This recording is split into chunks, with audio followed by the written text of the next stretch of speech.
નમસ્તે પ્રેક્ષક મિત્રો, ફરીથી તમારી સામે મારી એક ટૂંકી વાર્તા,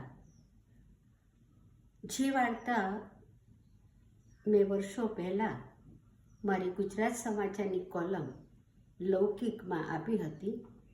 અને એ વખતે જે પરિસ્થિતિ હતી આપણા સ્વાતંત્ર્ય દિનની, એવી પરિસ્થિતિ આજે છે કે નહીં એ તમારે નક્કી કરવાનું છે.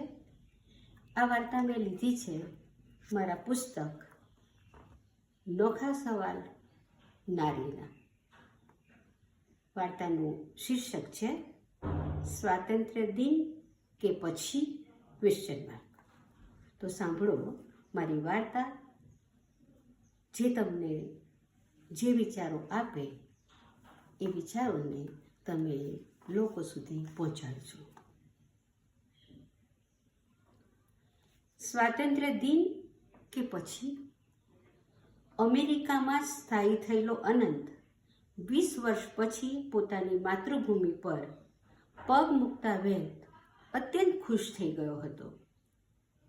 અનંતે ઇન્ડિયા આવીને પોતાના સ્વજનો અને પરિચિતોનો કોન્ટેક્ટ કરવા માંડ્યો હતો. અનંત અમદાવાદના જે હાઈસ્કૂલમાં ભણ્યો હતો, ત્યાં તેના જે પ્રિય શિક્ષક, હાલમાં પ્રિન્સિપાલ છે, તેમણે તેને સ્વાતંત્ર્ય દિન નિમિત્તે મુખ્ય મહેમાન તરીકે ધ્વજવંદનના કાર્યક્રમ માટે આમંત્રિત કર્યો હતો. એનાથી અનંતની ખુશી બીવડાઈ ગઈ હતી. અનંત તો મૂળ વતન આણંદ. 15મી ઓગસ્ટની વહેલી સવારે તે તેના મોટાભાઈ સાથે અમદાવાદ આવવા નીકળ્યો. 20 વર્ષ પછીના અમદાવાદને જોતાં તે ઘણો રોમાંચિત થઈ ગયો. વિશાળ રસ્તાઓ અને પાછા ટ્રાફિકના નિયમોનું પાલન કરતા લોકો. ત્યાં ટ્રાફિક કંટ્રોલ કરતા સિગ્નલની રેડ લાઇટે એની કાર ઊભી રહી ગઈ ને ત્યાં 10-12 વર્ષનો છોકરો હાથમાં રાષ્ટ્રધ્વજ લઈને દોડતો અનંતની બારીએ આવીને દયામણા અવાજે બોલ્યો, સાહેબ, આ તમારી પહેલી બોણી છે. આ એક ધજા લઈ લો, 1 રૂપિયાની જ છે. અનંતે છોકરાને પૂછ્યું, બોલ, તને જનગણમન ગાતા આવડે છે? જો તું એક આખું ગાશે તો હું તારી આ બધી ધજાઓ ખરીદી લઈશ. સાહેબ, જનગણ એટલે શું? એમ પૂછતો એ જવાબની પરવા કર્યા વિના બાજુમાં ઊભેલી બીજી ગાડીઓની લાંબી કતાર ભણી દોડી ગયો. ફરીથી આગળ રેડ લાઇટના સિગ્નલથી ગાડી ઊભી રહી કે તુરંત 3-4 છોકરાઓ રાષ્ટ્રધ્વજો લઈને દોડતા આવી પહોંચ્યા. અનંતે ફરીવાર એનો એ જ પ્રશ્ન દોહરાવ્યો.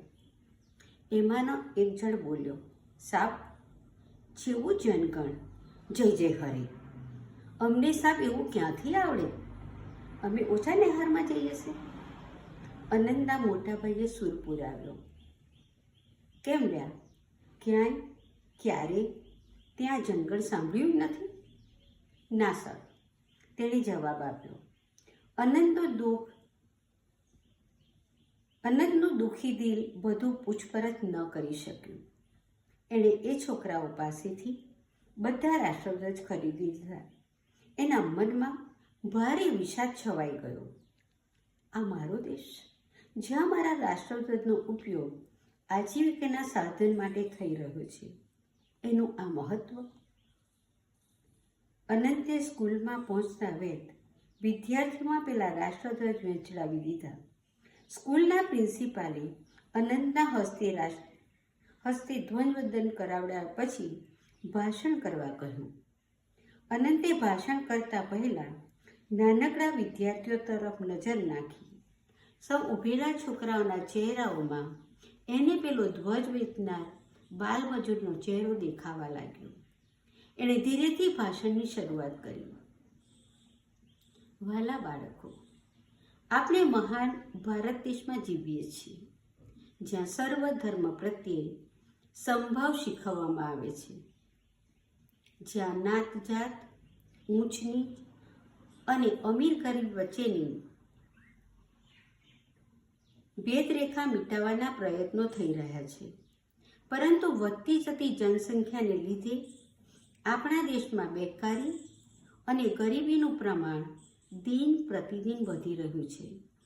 અહીં ઊભેલા તમે ભાગ્યશાળી છો, પરંતુ તમારા જેટલી ઉંમરના ઘણા બાળમજૂરો પેટ ભરવા માટે નાની મોટી મજૂરી કરે છે. આ ગરીબ બાળકોને બાળમજૂરીના ક્રૂર પંજામાંથી મુક્ત કરવા, એમનું શોષણ થતું અટકાવવા તથા એમને એમનું બાળપણ રમતગમત અને ભાર વિનાના શિક્ષણ દ્વારા હસતું કિલોલ કરતું કરવા ઘણો પ્રયત્ન કરવો પડે તેમ છે. બોલો, તમે સૌ બાળમજૂરી અટકાવી શકાય તેવા કાર્યોમાં સહકાર આપવા તૈયાર છો? સૌ એકી અવાજે બોલી ઉઠ્યા, હા, અમે સૌ તૈયાર છીએ. અનંત ઉત્સાહભર્યો જવાબ સાંભળતા ખુશ થતો મોટેથી બોલ્યો, તો સાંભળો, જ્યારે આપણામાં એકબીજા પ્રત્યે પ્રેમભાવ અને એકતા તથા સમાનતાની ભાવના આવશે, ત્યારે જ આપણે એકી અવાજે કહી શકીશું, મેરા ભારત મહાન. બાળકોએ વગર કીધે મોટેથી સૂત્રોચ્ચાર કર્યો, મેરા ભારત મહાન. અનંતના સ્વદેશ પ્રેરણા ભાષણથી ખુશ થતા પ્રિન્સિપાલે અનંતની પીઠ થપથપાવી. અનંતે સ્કૂલના ગરીબ વિદ્યાર્થીઓના શિક્ષણાર્થે ₹25,000નું દાન કર્યું.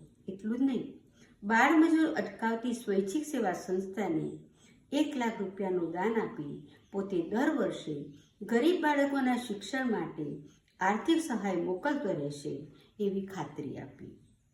આજે અનંત અમેરિકાની ધરતી પર પાછો પહોંચી ગયો છે, પરંતુ એના દિમાગમાં સતત પેલા અભણ બાલમજૂરોનો સ્વાતંત્ર્ય દિન પરતંત્ર દિનની જેમ યાદ આવી રહ્યું છે.